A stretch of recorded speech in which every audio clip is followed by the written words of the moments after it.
polls are showing about Republican voters. They overwhelmingly believe the election lies that fueled the Capitol attack, and Republican candidates across the country are playing into that belief and trying to win primaries that way. So can American democracy survive when these lies have become so deeply ingrained in your party? Well, it's a great question, Dan. I mean, that's one of the reasons why I continue to speak up and tell the truth about, what happened, because I think it's critically important. I mean, it's frankly, it's crazy that that many people believe that, things that just simply aren't true, that they believe a different version of reality. But look, let's face it, there's been an amazing amount of disinformation that's been spread over the past year, and many people are consuming that disinformation and believing it as if it's fact. So this Republican was asked about why so many Republicans believe in the lie that the election was stolen from Donald Trump. And the truth of the matter is, I don't think that as many Republicans actually believe it so much as they are willing to say that they believe it. Because there's something deep within the Republican Party that we all need to recognize and understand.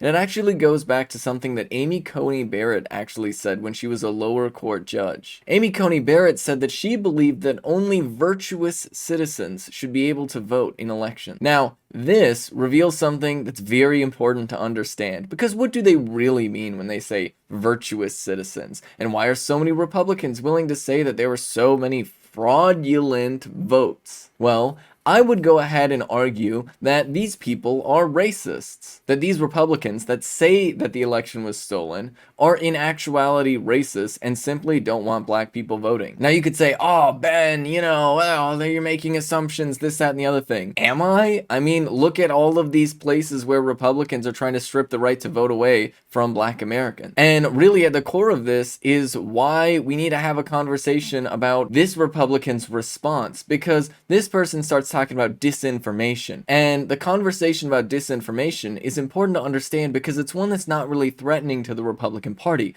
You see, let's say the United States does crack down on disinformation. What does that really mean? That means that mainstream news outlets will get prioritized in algorithms and they'll basically legislatively mandate that. But what is that going to do to stop networks like Fox News from spreading obvious falsehoods that they do all the time? Nothing. It wouldn't do anything to stop them. But what it would do is stop a lot of independent media news outlets. And so this is a critique of the Republican Party coming from a Republican, but in a way that's not actually threatening to the core ideology and the heart of the problem. Because the heart of the problem is that there are so many white Americans that are willing to categorically disregard the validity of the votes of people of color in the United States of America. And they are willing to go through tons of outward mental gymnastics in order to try to justify what they want in terms of policy without acknowledging that at the heart of it is their racism.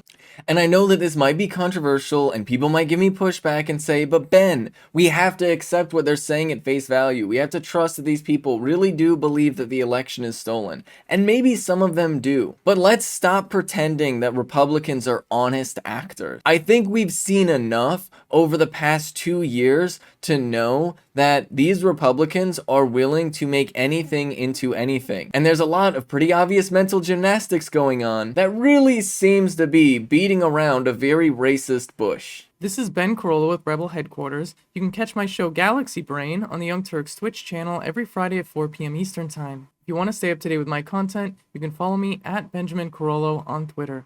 And lastly, to those of you who might be wondering or have noticed, my pronouns are in fact she, her.